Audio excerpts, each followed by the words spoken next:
இலங்கையின் பெட்ரோலிய கூட்டுத்தாபனம் ஒரு தகவலை வெளியிட்டிருக்காங்க, வதந்திகளை நம்ப வேண்டாம் அப்படின்னு. அவங்க ஏன் அப்படி சொல்லியிருக்காங்கன்னா, அவங்க சொல்லியிருக்காங்க எதிர்வரும்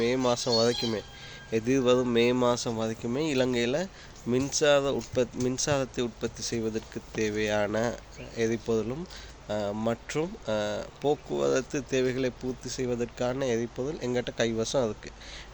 நாட்டோட தேவையை விட 10% அதிகமாகவே இருக்குது. ஆகவே யாரும் பேனிக்காக வேண்டாம், பதட்டப்பட வேண்டாம் அப்படின்னு சொல்லியிருக்காங்க. அதே மாதிரி இலங்கையில் மின்சாரம் இல்லைன்னு இலங்கையில் பெட்ரோல் இல்லை, டீசல் இல்லைன்னு சொல்லப்படுற வதந்தி தகவல்களை நம்ப வேண்டாம் அப்படின்னு பெட்ரோலிய கூட்டுத்தாபனம் சொல்லியிருக்காங்க. உண்மைக்குமே அப்படி இருந்துச்சுன்னா சந்தோஷம்தான்.